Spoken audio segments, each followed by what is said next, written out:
Votre émission, vous êtes formidable. À mes côtés ce matin, monsieur Sylvain Dutu, je te présente Zoé, c'est notre chroniqueuse littéraire. Elle lit tout, elle connaît tout. Tu bouquines un petit peu? Beaucoup, ouais. Qu'est-ce que tu lis? C'est quoi que tu aimes lire? Je lis énormément de choses. J'aime autant les romans graphiques que les romans, que les essais. J'essaie d'alterner à chaque fois. D'accord. 1 sur 3. En ce moment, je lis Je suis fait de leur absence de Team Up. Je ne l'ai pas lu encore. On note. J'ai ramené une sélection un petit peu... Un peu large avant les vacances. Un petit peu large, voilà, pour les vacances. On l'a reçue dans l'émission l'année dernière. Harmonie Albertini, c'est une copine à nous. Bordel, soyons libres. Elle a écrit un livre qui est à s'offrir ou à offrir à quelqu'un qui ne va pas bien, qui a perdu un petit peu foi en la vie, en ses rêves. Elle parle d'amour, de résilience, elle parle du rapport au corps, des troubles alimentaires aussi, des troubles du comportement alimentaire, d'infidélité. Armo, elle a vécu plein de vies en une seule. Et elle a écrit ce livre où il y a 7 clés pour vraiment trouver cette paix qu'on cherche perpétuellement en nous pour être bien, bien dans le monde, bien dans son entourage, dans son relationnel, se préserver aussi. Donc on se le procure, on le lit cet été au bord de la piscine ou de la plage pour aller mieux.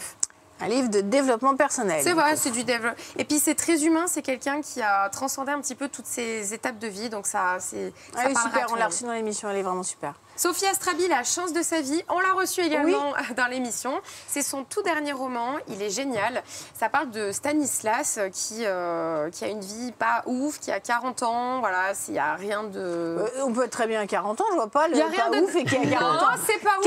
Qu'est-ce qu'il y a de pas bien? Non, c'est sa vie qui n'est pas ouf, il fait rien de spécial, voilà, il se laisse un petit peu vivoter. Et puis un soir, il reçoit un message de son ancienne amoureuse du lycée, Sarah, qui lui dit « J'ai reçu un avis de décès. Je voulais juste savoir si tu étais en vie. » Alors déjà, c'est un petit peu lunaire et c'est son homonyme, même âge, même nom, même prénom, dans la même ville, qui meurt. Et du coup, elle revient dans sa vie, c'est un petit peu un choc, c'est un bilan aussi des 20 dernières années qui se sont passées. Ça parle d'amour et surtout, il y a quelque chose d'un peu plus touchant et un peu plus profond. Une étape de vie que bon nombre de femmes ont vécue, mais je ne vais pas spoiler la fin. En tout cas, on passera un très bon moment avec le dernier de Sophie Astrabi. Très bien. Toby, chien sans abri. Emma Chiné, c'est très mignon, c'est pour les enfants, mais les grands vont adorer. C'est l'histoire de Caramel, une petite chienne qui tous les jours croise Toby au parc. Mais bon, comme il est avec un sans domicile fixe, bah, faut pas trop l'approcher.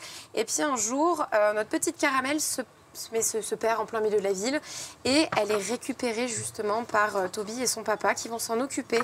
C'est un joli message de tolérance, d'amour, des différences et de ce que ce peuple des trottoirs que j'appelle, ces peuples des rues peuvent nous apporter aussi, d'amour et de gentillesse.